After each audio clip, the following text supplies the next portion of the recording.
So, welcome to the Historic Preservation Tax Credit 50 years, and now it's your turn.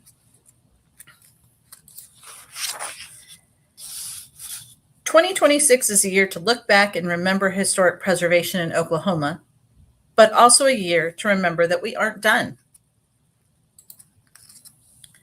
This program, founded in 1976, has been the cornerstone of the United States government's efforts to preserve historic buildings. It has leveraged over $127.12 billion in private investment to preserve more than 50,000 historic properties since 1976. From a national perspective, those are some great numbers. But what has it done for Oklahoma? In the early years of the program, few projects were taking place due to the downturn in Oklahoma's economy. A few well-known buildings did benefit from the program. Here you see the Victor Block in Guthrie in Logan County. But we also had buildings such as the Adams Hotel, the Manny House, and the Pythian Building. So the Victor Block, here it is in 2025. That project started in 1982 and finished in 1985. It cost at the time $1.6 million, which is the equivalent of $4.5 million today. By the 2000s, we saw a surge in applications, and little has changed to diminish those numbers. These surges weren't just in metropolitan areas like Oklahoma City and Tulsa, but included smaller communities as well, such as Okmulgee and Perry. Here you'll see the Carnegie Center in Oklahoma City, which was converted into apartments, the Sieber Hotel, which is also apartments, the Standard in Norman, which has been converted into a restaurant, the John Moore Building in Okmulgee, which is also residential, the Pachyderm Building at the Oklahoma City Zoo, and the P.L. Pancoast Building in Perry. Common trends in rehabilitation projects across the state include schools and hospitals to housing, downtown commercial buildings to hotels and commercial spaces, and then as well as commercial buildings to restaurants.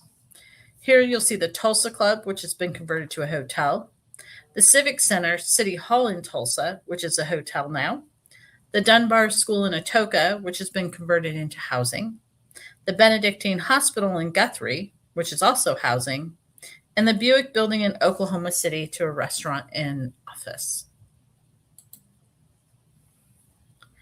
But we have very large projects, which are actually kind of few and far between because we don't have a lot of massive skyscrapers, and small buildings.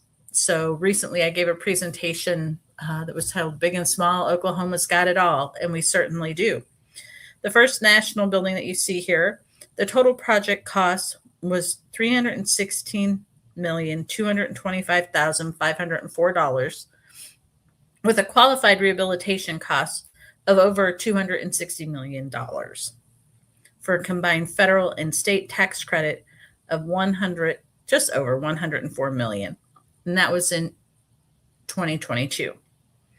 The electric transformer house, which is probably one of the smallest projects we've ever had in Oklahoma, cost $204,000 with a qualified rehabilitation cost of $144,000 for a combined federal and state credit of $57,600. And that was in 2016.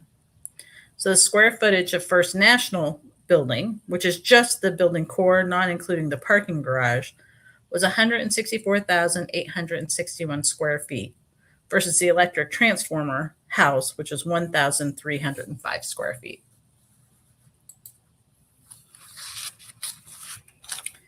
In 2025, we saw 7 Part 1 applications, 8 Part 2s, and 10 Part 3s. We're not slowing down in terms of overall projects. From October of 24 to September of 25, we had roughly $150 million in qualified expenditures. Pioneer Plaza in Tulsa and Harmony School are reflected here, as well as the Pioneer Building in Oklahoma City.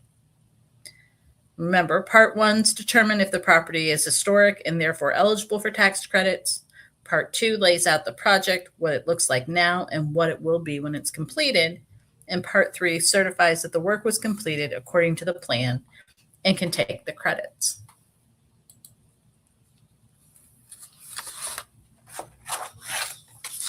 So in terms of the economic impact, we in Oklahoma prepared in 2009 and is woefully outdated, that the indirect and direct impacts of historic preservation totaled $357 million, which converts to approximately $543 million today.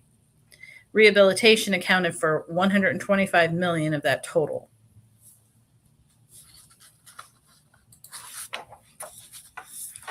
So in terms of statistics, every dollar awarded in historic tax credit spurs about $11.40 in economic activities. The Oklahoma Treasury receives more than 50% of the money back before the credit is awarded. And the building rehabilitation produces more jobs than the oil and gas industry in Oklahoma. Generally, tax credits do really well under Republican administrations, where grant programs tend to do really well under Democratic administrations. So the preservation tax credit incentives was created in 1976. It was revised by the Tax Reform Act of 1986, which meant that it went up to a 20% tax credit for certified rehabilitation of certified historic structures and 10% for non-historic structures. The tax codes were revised in 2017, and it stated that 20% must be taken at 4% over 5 years instead of the lump sum, and it repealed the 10% credit. The Federal Historic Tax Credit is a federal income tax credit that promotes the rehabilitation of income-producing historic properties. The study by the National Park Service, which happens yearly, examines the economic impacts of the historic tax credits by analyzing the economic consequences of the project it supports. This analysis focuses on the economic effects of these projects during construction, quantifying the total economic impacts, direct as well as multiplier or secondary economic consequences, for fiscal year 2024, and for the period since the program's inception in fiscal year 1978, with the certification of the first completed rehabilitation project under the program. So if you look at the pie chart, here you'll see Tulsa is under the 500,000 in terms of population, and Oklahoma is over with 690,000.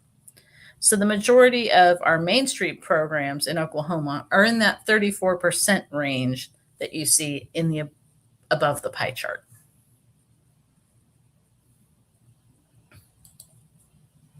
So what is a tax credit? It is a deduction. Well, a deduction is a lowering of the income subject to taxation versus a credit, which is the lowering of the taxes that are owed, which tend to be dollar for dollar. So a 20% credit equals 20% of the qualified costs spent in the certified rehabilitation of the historic building. So a certified historic structure is a building that is listed individually in the National Register of Historic Places, or a building that is located in a registered historic district and is certified by the National Park Service as a contributing to the historic district itself. So I cannot speak to other state historic preservation offices across the country, but in Oklahoma, we help our Main Streets, our certified local governments, and those that don't participate in either of those programs. So if we look at Tulsa as an example, here we show the map. The State Historic Preservation Office provided funds to the city through our Certified Local Government program to complete a comprehensive downtown architectural survey. Our money was not enough to accomplish this survey in that wide of an area, so they brought in private funding as well as city funds. The survey identified multiple potential historic districts, which would eventually get the National Register of Historic Places designation, and therefore the properties would be eligible to utilize the tax credits for rehabilitation. We also help the Main Street communities prepare National Historic Register nominations for historic districts. We structure it in such a way that the Main Street director provides us with the history of the community because that's what they know well. And then the State Historic Preservation Office staff writes the architectural descriptions and puts the final package together. It has a great partnership that has resulted in many National Register Historic District nominations that would not have happened otherwise. So when we talk about rehabilitation, we'd have to qualify it with it must be substantial rehabilitation. So I always start this part of the conversation with, I'm not an accountant or a financial advisor. Generally, people with degrees in histories don't do well with math. So I always advise people inquiring about tax credits to talk with someone who has expertise in financial planning. I personally can talk all day long about buildings, incentives, and why these places matter, but I will not advise on finances. So for a rehabilitation expenditure to qualify, right, they must exceed $5,000 or the adjusted basis. Now, the adjusted basis formula is the purchase price minus the cost of the land, plus the improvements already made minus the depreciation already taken. Again, I'm not a math person, so talk to a financial planner. Once the substantial test is met, all qualified expenditures, including those incurred outside the measuring period, qualify for the credit. The rehabilitation tax credit have many partners. So we're going to cover who they are and what they do and how they can help you through the process. So the State Historic Preservation Office is your first point of contact. We provide the forms and the program information. We maintain all the records for the National Register buildings and historic districts. We assist those who are pursuing a nomination of a property for the National Register. We provide technical assistance. We advise owners on applications. We make site visits, a lot of them in some cases, to assist the owners. And we make the recommendations to the National Park Service regarding each part of the application process for tax credits. The National Park Service reviews all the applications for their conformance to the Secretary of Interior standards for rehabilitation. They issue all certification decisions, whether it is approved or denied. They transmit copies of those decisions to the IRS. And then they also develop and publish programs, regulations, standards, and applications pertaining to the tax credit program.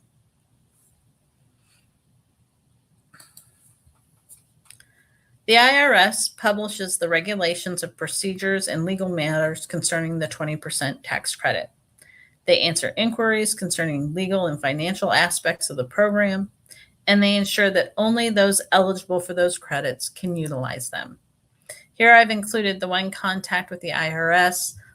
She is our current representative who handles all federal tax credit questions pertaining to the historic tax credits.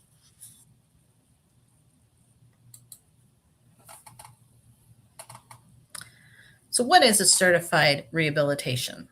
A certified rehabilitation is the rehabilitation of a certified historic structure that is approved by the National Park Service as being consistent with the historic character of the property and, where applicable, the district in which it is located. So the 20% historic rehabilitation tax credit. It is done in 3 parts. It must be the part 1, evaluation of significance. So it needs to be listed on the National Register individually or contributing to a historic district. The certification of the rehabilitation work must be documented in the part 2 application, which is a description of the rehabilitation. After the work is completed, the owner submits the part 3, which is the request for certification of completed work. And only a completed project that meets the standards for rehabilitation is approved as a certified rehabilitation.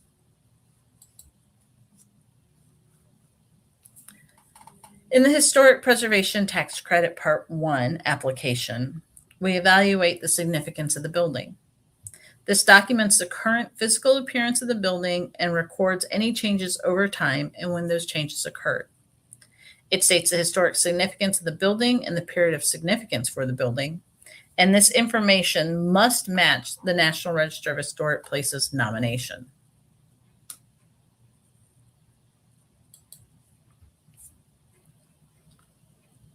Owners of the building within the historic districts must complete a Part 1 evaluation of significance.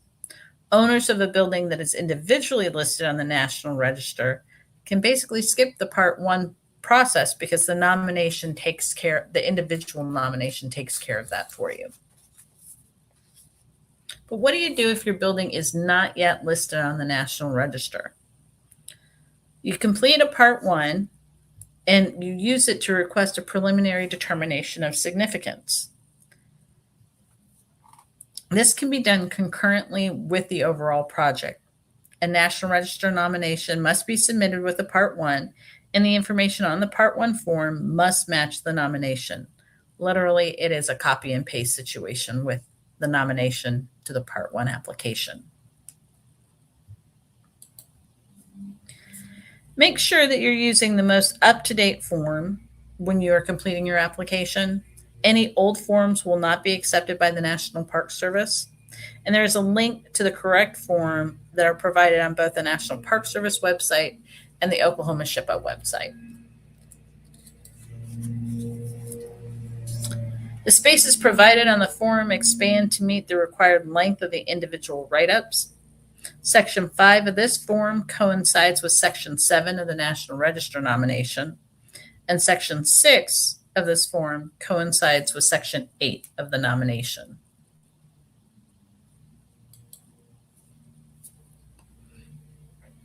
For the Part 2, this is a description of the rehabilitation that you are about to undertake.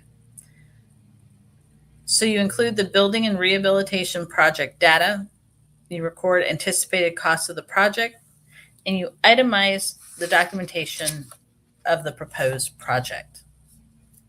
So what this really means is that when you start doing your project description, you'll identify each characteristic that you're going to rehabilitate and then describe it in full as it exists currently, and then describe it in full as you plan to rehabilitate it. So the first page is where you have the costs associated with the project and the basic property owner information. And the subsequent pages expand to allow you to describe what your project, like I said, what it looks like currently, and then what you plan to do. These can get quite extensive if you are taking a massive rehabilitation project. And if you have any questions about what type of information to include in that, I'm just an email or phone call away. So certified rehabilitation projects must meet the standards as interpreted by the National Park Service. The standards are applied in a reasonable manner with consideration of economic and technical feasibility. They apply to all historic buildings of all types. They apply to both the interior and exterior of the buildings, and they encompass related landscape features, site, and environment. They also encompass attached, adjacent, or related new construction. Sometimes these tax credit projects involve new buildings being constructed, and our office and the National Park Service has to review those as well.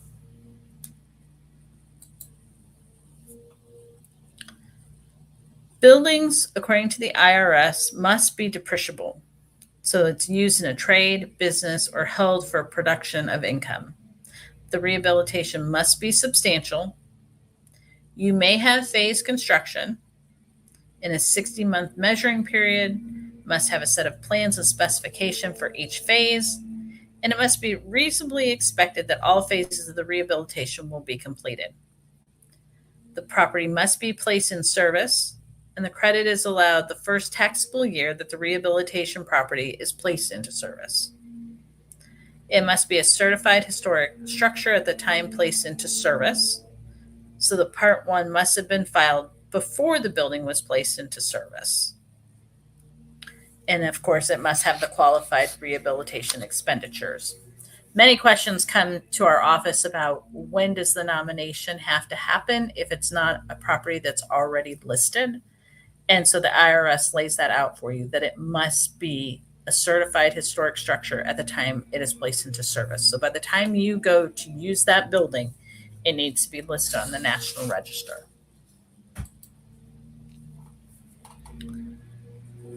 If your project has to change from the approved Part 2, or you're responding to a condition that's placed on the application either by the State Historic Preservation Office or by the National Park Service, there is an amendment form.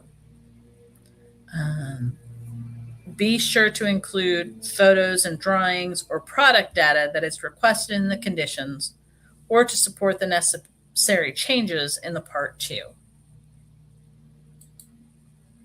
So here's what the amendment form looks like. Again, it has many of the same elements that the Part 2 application has. And then the second page has a very large expandable box that will allow you to describe the changes that you need to make based on the conditions that you found once you started the work. So the Part 3 of this application is the request for certification of completed work. This documents the final cost of the project, and the owner attests to completing the project as it was outlined in the Part 2 application.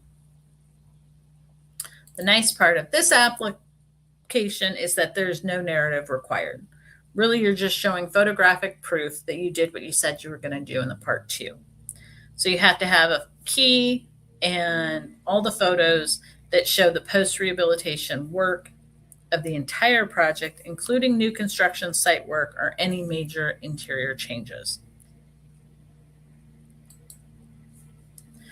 With the Part 3, submit photographs that depict similar views as those in the Part 2 photographs.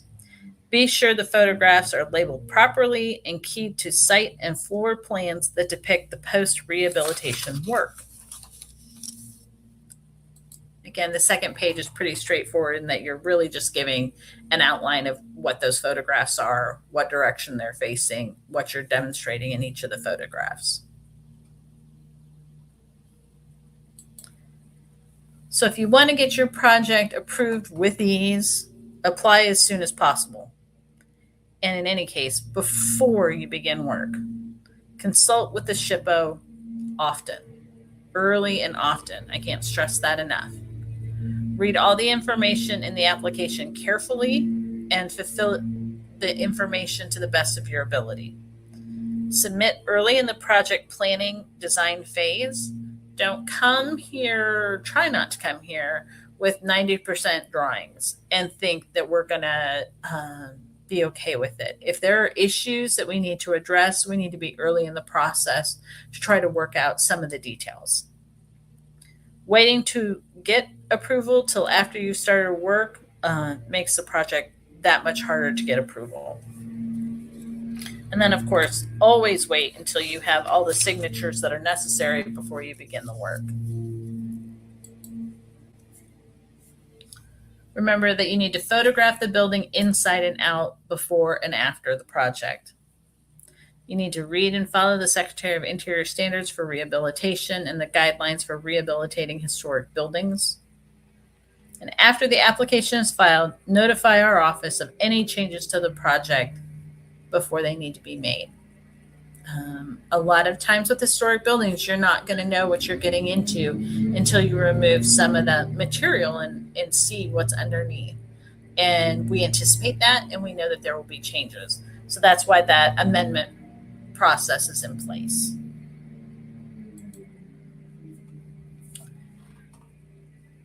The IRS can recapture the credit in certain circumstances. The owner must hold a property for 5 years after completing the rehabilitation, or they have to pay the credit back. If the building is sold within 1 year, then 100% of the credit is recaptured. If it's sold between 1 and 5 years, 20% is recaptured per year. The National Park Service and the State Historic Preservation Office may inspect the property at any time during the 5-year period. And the National Park Service may revoke credit for any work not done in accordance with the credit application. The most common trigger for recapture is foreclosure. This is not a program for flippers. So again, I cannot stress enough to seek help early and often from our office. We work very closely with the National Park Service and can give you advice based on all the projects that we've seen through the years and the responses that we see from the National Park Service.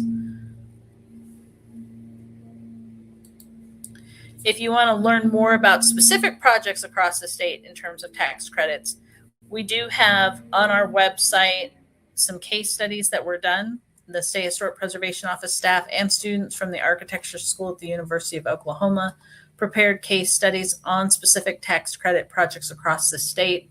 It will show you what those projects were, what the work entailed, and what the financial outcome was for those buildings. So with that, I'm prepared to take any questions that anyone has. You can post them in the comment section and I'd be happy to address them.